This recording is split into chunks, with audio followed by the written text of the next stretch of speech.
తినకుండా ఉపవాసం ఉందామన్నాను, తిని కూడా ఉందామన్నా.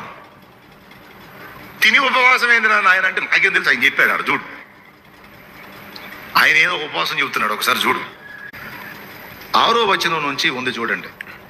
దుర్మార్గులు కట్టిన కట్లను విప్పుటయు, కాడిమాను మోకులు తీయుటయు, బాధింపబడిన వారిని విడిపించుటయు, ప్రతి కాడిని విరగొట్టుటయునే నేనేర్పరచుకొనిన ఉపవాసము కదా అన్నాడు.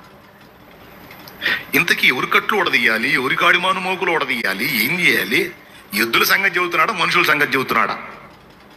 దేవుడు ఎద్దుల గురించి చింత కలిగి ఉన్నాడా, మనుషుల గురించి చింత కలిగి ఉన్నాడా? మనుషుల గురించే. ఎద్దులకు చేస్తే దేవునికి సంతోషమే, కానీ తన ఆత్మ కలిగిన మనుషులకు చేస్తే మహా సంతోషం దేవునికి. దుర్మార్గులు కట్టిన కట్లను విప్పుట. కొంతమంది దుర్మార్గులు మనుషులను కట్లలో బంధించారు. కొన్ని రకాల కట్లు. ఆ కట్ల నుంచి నీవు విడిపించాలి. ఎవరెవరు వేటి చేత కట్టబడి బంధించబడి ఉన్నారో, కట్టబడిన గాడిదలాగా నిలబడి ఉన్నారో, మీరు దాన్ని విప్పి తోలుకొని రావాలి. కొంతమంది కొన్ని కట్లలో బందీలై ఉన్నారు. త్రాగుడు అనే కట్ల చేత, వ్యభిచార పాపం అనే కట్ల చేత, ఏమండి, కొంతమంది జోదము అనే కట్ల చేత, కొంతమంది మాంత్రిక కట్ల చేత బంధింపబడి మూలుగుతా ఉన్నారు.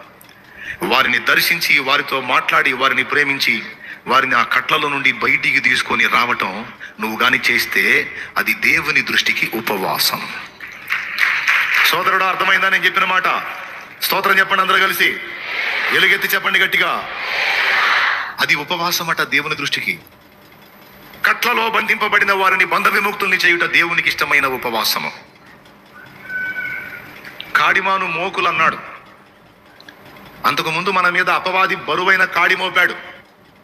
వాడి కాడి కింద ఎద్దుల్లాగా మనల్ని తోలాడు. అందుకే ప్రభు పిలిచాడు, ప్రయాసపడి భారము మోయిచున్న సమస్త జనులారా నా యొద్దకు రండి, నేను మీకు విశ్రాంతి కలుగజేతును. నేను సాత్వికుడను, దీన మనస్సు గలవాడను, నా భారము సులువు, నా కాడి తేలిక. కాడి గురించి మాట్లాడాడు. ఆల్రెడీ మీరు సాతాను మీ మెడల మీద వేసిన కాడి మోస్తా తిరుగుతున్నారు. ఇదిగో విడిపించడానికి వచ్చాను. వాటి నుంచి విడిపించబడి ఇదిగో పరిగెత్తండి, నా యొద్దకు రండి. నా కాడి మీ మీద ఎత్తుకొని నా యొద్ద నేర్చుకునుడి, అప్పుడు మీ ప్రాణములకు విశ్రాంతి కలుగును. మత్తయి సువార్త 11:28 నుంచి కింది వచనాలు. ఆల్రెడీ కాడిమాను మోకులు తీయటం అంటే ఏంటి? సాతాను కొంతమంది మీద కాడేశాడు. ఆ కాడేసి తోలుతున్నాడు వాడు. ఇశ్రాయేలీయులు ఐగుప్తులో బానిసలైనట్టు లోకంలో ప్రజలు బానిస బతుకులు బతుకుతున్నారు.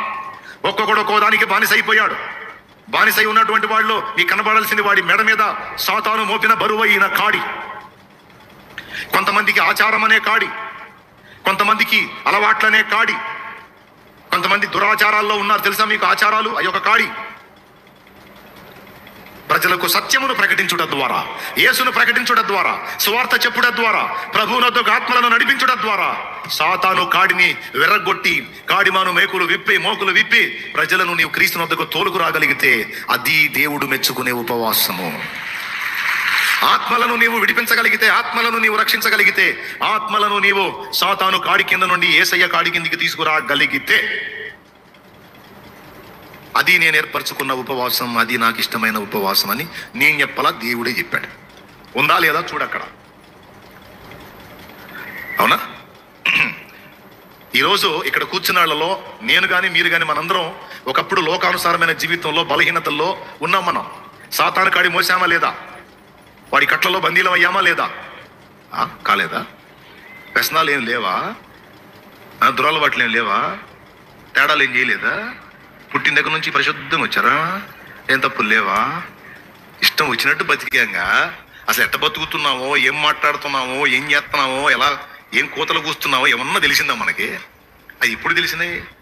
యేసయ్య దగ్గరికి వచ్చినాక ఆ పద్ధతులన్నీ తెలిసినాయి. అంతకుముందు ఎవరు పెద్ద చిన్న చెప్పినా ఎక్కలా మనకి. ఎందుకంటే మనకి చెప్పిన పెద్దలు, నీతులు చెప్పిన పెద్దలే ఒక్కోసారి వాళ్ళకి రేగితే వాళ్ళు కూడా అయ్యే పనులు చేశారు. రాయ్ నిశ్శబ్దం ఎదవల్లారా, సిగరెట్లు తాగకూడదు, ఎవడో తాగుతున్నాడని తెలిసింది నాకు వెదవా అని చెప్పని తిట్టిన పంతులు బయటికి పోయి దమ్ము కొడతా కనపడితే ఇంక మానుకుంటాడా? సమాజంలో గతంలో మనకు కూడా నీతి బోధలు చేసిన వాళ్ళు చాలా మంది ఉన్నారు. కానీ నీతి బోధలు అయితే చేశారు, కానీ ఆ బతుకు వాళ్ళు బతకలా. అందుకని వాళ్ళ మాటలు మనకి పేలవంగా అనిపించినాయి. ఆఖరికి నాన్న కూడా నీతులు చెప్పాడు. కానీ నాన్న కోపం వచ్చినప్పుడు అమ్మ మీద చేసిన దాడులు, మన మీద చేసిన దాడులు, ఆయన వేసిన తప్పటడుగులు మనకు తెలిసినప్పుడు ఏడిచావు, పెద్ద వేద పండితుల్లా చెబుతున్నావు, నీ 24 నేను చూసుకున్న తర్వాత జీవితం అని అడిగిన కొడుకులు ఉన్నారు, కూతుళ్ళు ఉన్నారు. సరిపోయింది. ఏమయ్యా కొడుక్కి బుద్ధి చెప్పుకోలేవా? ఏం చెబుతానయ్యా, నేను మంచోడా, నా కర్మ, నేనేం తిరా అంటే వాడు 24 చెబుతున్నాడు నాకు. నువ్వు 24 చేసావు, నేను ఇంకా ఒకటే అంటున్నాడు. ఏం చెప్పేది వాడికి? కాబట్టి నీతులు చెప్పటం వేరు, నీతిగా బతికి చూపటం వేరు. లోకములో మనం ఉన్నప్పుడు నీతి బోధ ఉన్నాయి, అలా కాదు. ఏది బోధించాడో అలాగే బతికి చూపించాడు మాదిరి. దేవునికి స్తోత్రం కలుగును గాక. చెప్పండి గట్టిగా. ఏది బోధించాడో అలా బతికి చూపించిన ఏకైక వ్యక్తి నజరేయుడు యేసు. 100% మాదిరి. ఇప్పుడు నెట్లో సెర్చ్ చేసుకొని చూసుకో. నువ్వు ప్రపంచంలో అత్యధికమైనటువంటి ప్రజలు, ప్రపంచవ్యాప్తంగా ఉన్న ప్రజలలో అత్యధిక మంది ఫాలో అవుతున్నటువంటి వ్యక్తి ఎవరంటే జీసస్ క్రైస్ట్ అని వచ్చింది. ఎందుకో తెలుసా? ఆయన పర్ఫెక్ట్ గా మాట్లాడాడు, బోధించాడు, బోధన అనుసరించి బతికి చూపించాడు. నీతి బోధలు చేసి అవినీతి కార్యకలాపాలు చేయలే. ఏ నీతిని బోధించాడో ఆ నీతి కట్టుబడి ఉన్నాడో అలాగే బతికి చూపించినటువంటి నా దేవుడు యేసయ్య. ఒకప్పుడు మనం సాతాను కాడి కింద ఉన్నాం. మనకి నీతి బోధలు తెలుసు, మంచి మాటలు తెలుసు, అయినా సరే ఎలా బతకాలో మనకు తెలియదు. ఎందుకంటే మనకు మాదిరిగా ఇచ్చే వాళ్ళు ఎవరు లేరు. ఈ మనిషి పర్వాలేదు అని ఆ మనిషిని ఫాలో అయితే ఎక్కడో చోట దొరికింది. ఈ మనిషి కూడా తేడానే. ఈ మనిషి పర్వాలేదు, ఈ మనిషిని ఫాలో అవుదాన్ని వెతికితే ఆ మనిషిలో కూడా ఎక్కడో చోట దొరికిద్ది.